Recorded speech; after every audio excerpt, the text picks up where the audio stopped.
Lezi ndaba zehora lesikhombisa sigwethulezo ngabukhome komkhulu le-SABC e-Auckland Park eGoli nazo ezinohlonze kusihlwa nje. The more murders that are being added, the more chance there's somebody of interfering with witnesses, interfering with evidence, and maybe even fleeing the jurisdiction of this country. Inkantolo yemantshi yase-Alexandra enyakatho yeGoli isihlehlisele umhlazi 15 kwephezulu isicelo sebheyili sikakatiso Cat Molefe nosolwa ngokucija itulo lokubulala u-Oupa Sifoke nowabe edume ngelika-DJ Somebody. The applicants can't be expected to put their case on hold in the hope that the Commission will finalise its proceedings speedily. All of these uncertainties will be resolved. Sigodliwe isinqumo esicelweni semndeni ngama-25 efuna isinxephezelo kuhulumeni emva kokuthi ingazange ithole ubulungiswa ngezenzo zokuhlukumezeka kwayo ngaphansi kohulumeni wobandlululo. We might have reached a stage where we are unable to persuade the South African Communist Party from its decision of not contesting the elections. Unabhala jikelele we-ANC ufikile Mbalula uthi leli qembu selizamele ehluleka ukunxenxa i-SACP ukuthi iguqule isinqumo sayo sokungenela ukhetho lohulumeni beyindawo lwangonyaka ozayo ngokuzimela. Mbukelisi kubingelelo sikwamukele benza kusihlwa enzethulela unoxolo uMamtshali wakwaMwali.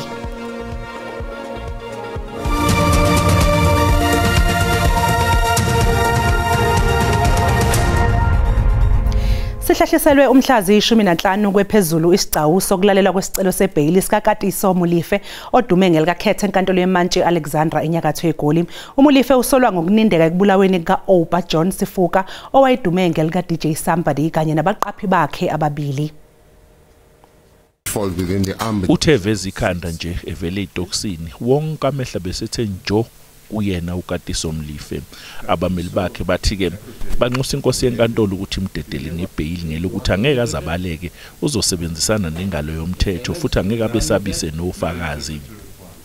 Bathi-ke nangesikhathi abakwadlodlo betheleka bezomxhakathisa akazange adlubulundele. Umbuso uthi akangalingela umsolwa dedele ngebheyili ngoba useke wasebenzisa incwadi zomgunyathe yeSwazini kanti kwenzeka leli cala nje uvela ungaphandle ngebheyili ngelinye icala lokubulala okhulumela umndeni uyaphefumula.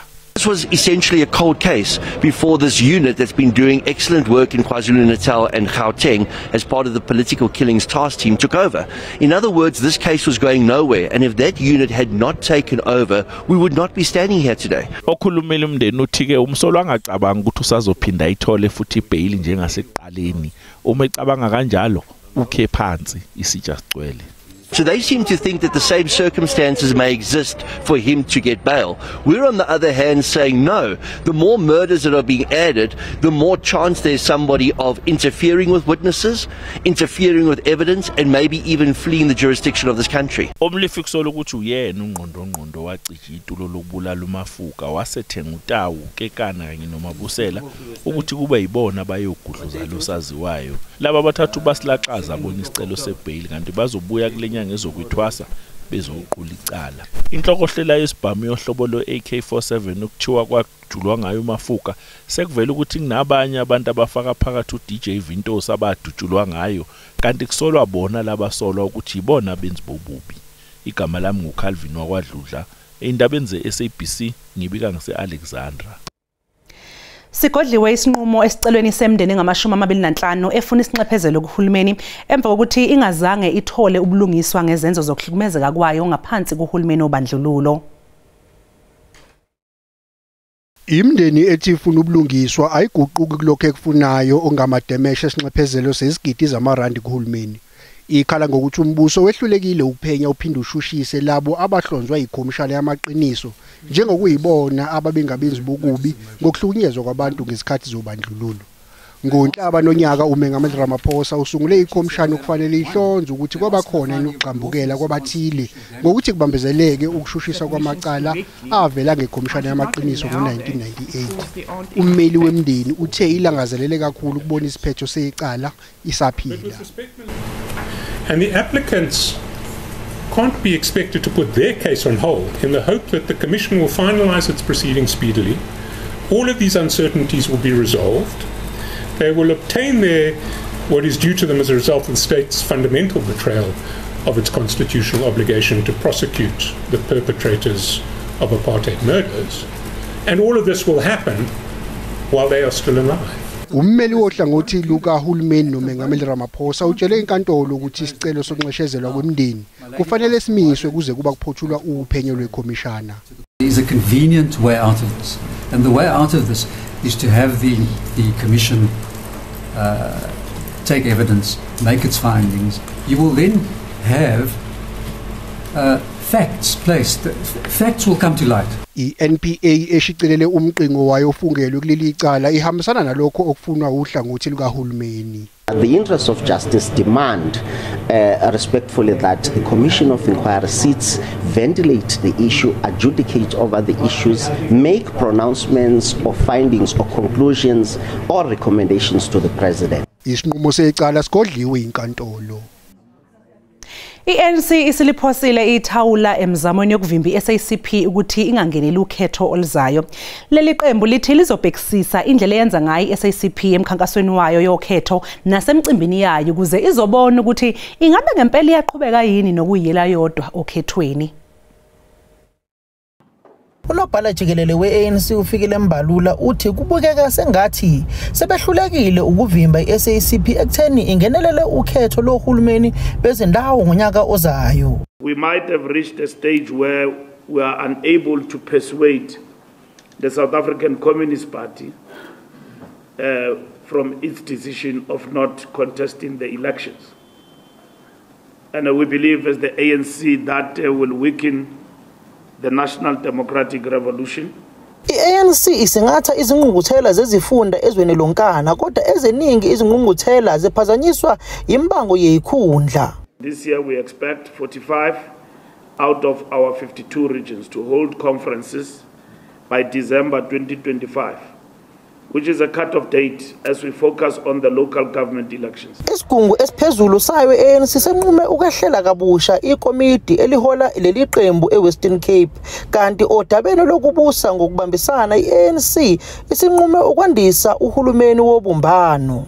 The NEC resolved to reset the GNU and mandated the officials to engage with current GNU partners to broaden participation, strengthen the functioning of the GNU and give full effect to the statement of intent. iANC isola iDemocratic Alliance ngokufuna ukuphazamisa uhlelo lokuthuthukisa umnotho wakuleli. Ngokusamkela Maseko wezindaba zeSABC ngibika ngiseGoli. Isikhulu esiphezulu senkampani ngaphansi kwamabhizinisi ombuso iIDT esisamisiwe esikhundleni uTebogo Malaka kanye nomkhulumeli wakhe uPhasha Magolane sebegaxele kolunye ugibe.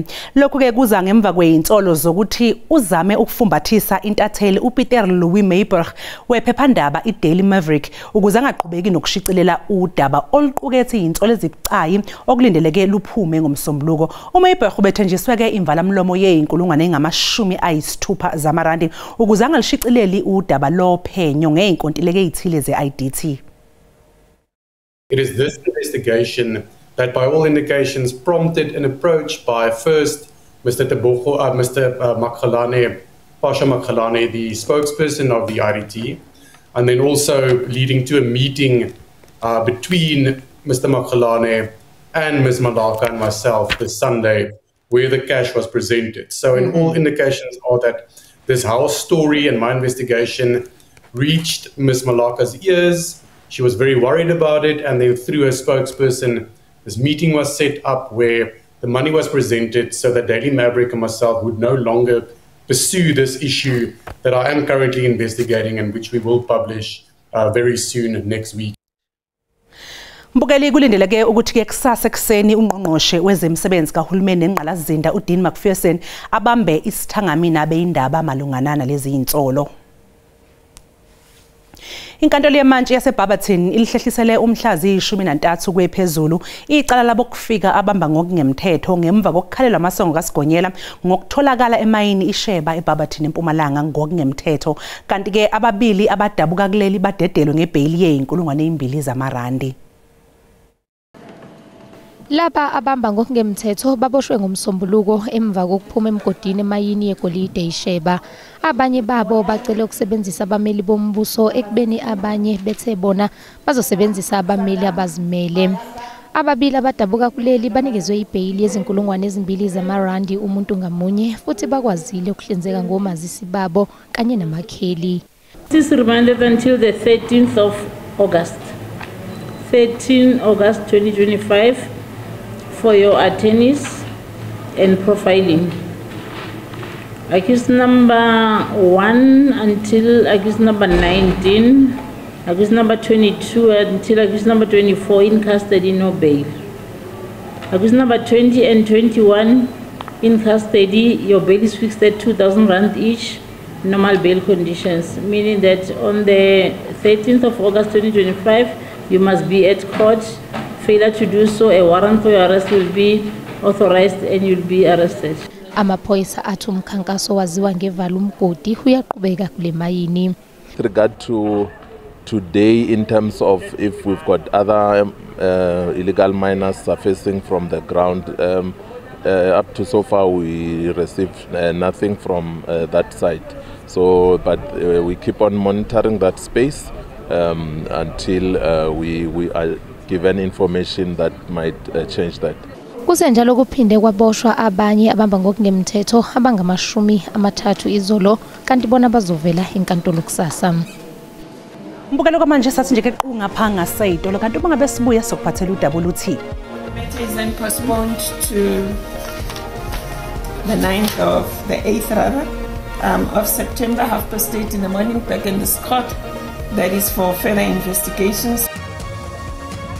Ngebhayili amaphoyisa ayishumi asekuruleni akhalelwa ngamasongo asigonyela ngeinsolo zokuthi ashaqa impahla nesamba semali ngesikhathi egasele esitolo sase Edenvale.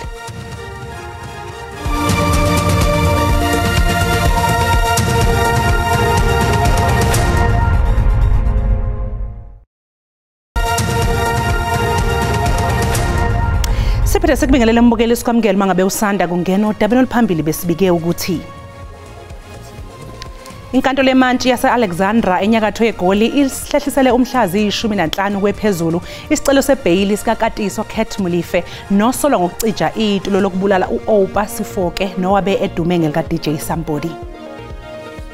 Khumbula ke mbukeli ukuthi lezi indaba ziyatholakala ku YouTube na ku SABC Plus ungena kuzo nje uyicinge ngamagama athi SABC izindaba na kanjani uzoyithola ngomnjalo bazo. Adedelwe ngebhayili amaphoyisa ayishumi asekuruleni akhalelwa ngamasongo kasigonyela ngeinsolo zokuthi ashaqa impahla nesamba semali ngesikhathi gasela esitolo sase Edenvale. Adedelwe ngebhayili enkulungwane namakhulu amahlanu amarandi amaphoyisa ayishumi enkantolo yeMantshi eGermiston. Ukuboshwa kwalamaphoyisa ngomsombuluko kulandela isikhalo esifakwe umnikazi wesitolo othi lamaphoyisa agasele esitolo sakhe Edenvale eba ugwayo balele ezinkulungwaneni zamarandi namabhokisi amaphilisi ezinhlungu kanye nesamba sezinkulungwane ezingama-35 zamarandi. Your matter is then postponed to the 9th of the 8th rather of September, 8:30 in the morning, back in this court. That is for further investigations. All of you will remain in custody. Bail is set in the amount of 1,500 rand each. If you pay the bail money, make sure you come back to court. On the 8th of September, you fail to attend court, a warrant of arrest will be authorized. Imanje besibazisa ngemigomo yokudedelwa ngebhayili nefaka phakathi ukungaxhumani nomnikazi wesitolo nokuthi kufanele babike uma bezothatha uhambo olungaphandle kwesifundazwe eGauteng. There are also conditions attached to your release. The first condition is that all of you, accused number 1 to 10, do not have any kind of contact with the complainant in this matter, one Mr. Mohammed, until this matter is finalized. You are not allowed to enter his shop or his place of residence if that is known to you or until this matter is finalized. Leli cala libe selihlehlisela umhlazi 8 kumandulo ukuze kuphenywe kabanzi. Uvele kafushane enkantolo yeMantshi ePitoli umsolwa oneminyaka engama-36 ubudala osolwa ngamacala okubulala kanye nokuphazamisa ukusebenza komthetho. Umsolwa usolwa ngokubulala uLoveness Magabe oneminyaka engama-30 ubudala okwakubikwe ukuthi unyamalele eSunnyside ngenyanga edlule. Icala lihlehliselwe umhla ziyi-15 kuMfumfu ukuze kuqhutshekwe nophenyo. Umsolwa obengenaye ummeli ozomela enkantolo usilaqazile isicelo sebhayili okwamanje. Ukhulumele iNPA Lumka Mahanjana uthi umsolwa uzophinda vele enkantolo ngelinye icala lokudlwengula mhla ziyi-15 kuMfumfu. So apparently it seems like this accused person met this lady at a hooking site on Facebook, and then they arranged to meet, and he then lured her into his place, and then that's where he allegedly killed her. Ishoshovu senhlangano iNot in My Name uThemba Masango uthi icala lokudlwengula libucayi kakhulu. We are hoping that the police will be able to connect the dots appropriately and be able to get the perpetrator behind bars. What we are happy about is that he has abandoned bail. Izakhamuzi zithi sezilala obenyoni. Visibility or any they're not transparent with the investigation to this point. We don't know if all the other 3 murders is related to the same suspect. Each and every week there's about 5 people dying. There's people that gets burned out. It's sick. Lolu daba luza emva kokutholakala kwezidumbu eziningana zabesifazane emzileni wesitimela eduze kwase-Eersterust nasemamelodi phakathi kukaNhlangulana noNtulikazi walonyaka. Okwamanje ke lo msolwa ubengakayamaniswa nokutholakala kwalezi idumbu. Usakhungathekile ugogo wengane eneminyaka emine okusolakala ukuthi yayalelwa ukuba ibheme isidakamizwa esingaziwa eNuclear eGoli. Kube yisonto elinzima kulomndeni ngemva kokusabalala kwevideo yengane ibhenyiswa isidakamizwa esingaziwa. They could have stopped it what was happening, but they didn't. Nobody try even to stand up and help. No, they didn't. So they was encouraging the child and the mother. So the mother must give the child to smoke. So that is not, it's not good. It's really not good. Selokhu kwaboshwa unina wayo lengane igcinwe endaweni ephephile. I just want the child to come back home, to be with his cousins, to be with his granny, and just, you know, just love him. Eqaleni kwaleli sonto unina wengane nabathathu asolwa nabo bavele enkantolo yeMantshi eseGoli ngezinsolo zokuhlukumeza nezokuzama ukubulala. I couldn't take it. I couldn't. When I saw them the first time when I went into court and I saw them there standing, I just put my face down. I can't see them. It's how can I say? It's like for me, I don't want to see them. Owengamele umnyango wezemfundo Eastern Cape ufundile kade uthi uhlelo lwezemfundo esifundazweni ludinga ukuthuthukiswa kabusha ukuze babhekane nezidingo zenhlalo kulesi yasifundazwe. Zizikole eziliqela kwindawo ezisemaphandleni ephondweni ezijongene nemingeni efana nokushokoxeka kwezixhobo kunye notishala. Le nkonfa ijonge ukufumana inkxaso ngokwezimali ukuze kuqhutyiswane noku. Imfundo yethu mayikwazi ukujonga lo miba kwaye futhi ikwazi ukujonga into yobana bukhona ubomi ezilalini. Kuba kukho imihlaba, kukho amalandle, kukho amahlathi, kukho i-wind farms, yonke lanto. So siyenza kanjani ke ngokuba imfundo yethu izokwazi ukuqhamshelana nomasipala bethu kulento local economic development strategies yomasipala nakulento ye-DDM umongameli athetha ngayo. Ukanti ezinye injongo zeliphulo kukuphuhlisa izinga lemfundo kule mimandla.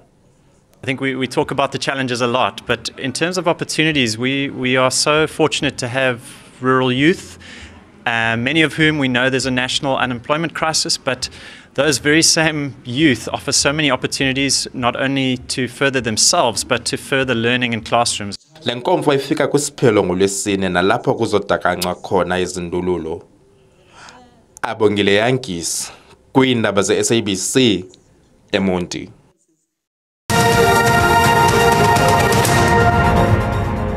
ngikubingele mbukele emakhaya ngiphinde ngikwamukele kwesimo sezulu sanamhlanje kusihlwa ake sibethe sime kanjani izulu thani ngabe lihleke mbukele emakhaya njengoba ukhona ke njalo amoya koletha wona kamakhaza hamsela nazo ke leza imvula thani baziqiniseke lezi imvula khona masibheke nje kwisifundazwe kwaZulu Natal kana kanjalo kwisifundazwe eFree State kanti ke futhi nakusasa ngaphinde silindeleke nje leza imvula ethani baziqiniseke khona masibheke kwisifundazwe kwaZulu Natal kuya koLundi goFrahead nakhona kwisifundazwe eGauteng singayilindela ke nje leza imvula ke ezinamandla ethani baziqiniseke khona kuyana kanjalo eBulukwane kanti ke isixwayiso sethu ke sakusihle siphuma lapha kwa South African Weather Service simi kanje uzoqaphela ke nje mbukela indlela yakho mayibheke nje khona ke lapha uKapa lodumo ulwandle nje lugubha amagagasi kanti kukhona ke nalabo bungozi ke buthani babuqiniseke kakhulu phela masibheke khona kwisifundazwe eFree State kanti ke singesixwayiso sethu ke sakusasa simi kanje ngaphinde futhi kulindeleke nje lokuduma ubungozi buthani babuqiniseke khona ke kwisifundazwe eGauteng kanti ke amazinga aphansi kusihlwe kakhulu masibheke nje khona ke Kapa lodumo liyabanda ngo-8 bande njalo ke nakhona ke Upington singawulindela nje u1 nakhona ku Gold Coast Soweto kaNdonga ziyaduma liyabanda ngo7 bande njalo nakhona ku Musina singawulindela nje u11 kuyana kanjalo ke eMelo saqeqelisa amazinga lakubuza ngempela ukuthi ngibongakeke komnambithi ngo9 kuya kanjalo nakhona ke ePietermaritzburg sanikuthi nje mawubheke nje lapha ke eThekwini sanikuthi nje liphole ke ngo16 kanti ke Gqeberha liyabanda ngo10 bande njalo ke nakhona eKapa lodumo singawulindela nje u16 kuya kanjalo eUppington limi nje ku18 eGoli sabanda ngo15 ubheke nje khona ke Mnambithi liyabanda ngo15 kuyana kanjalo ke lapha kuMbali koPietermaritzburg singawulindela nje u16 ubheke nje khona ke eRichards Bay lithanda ukuthi nje liphole ngo21 kanti mawubheke nje khona ke eThekwini eClermont uyalaphana ke eNtuzuma koPhoenix singawulindela nje u19 libande njalo ke nakhona ke eSlondon singawulindela nje u19 kanti masibheke nje khona lapha eGqeberha singawulindela nje u18 kanti ke George lemi nje ku16 ngisibeka lapho ke isimo sezulu sanamhlanje kusihlwa mina ke nginto ngamadlamini ulangelihle ngoba libalele ngithe konke kufeziwe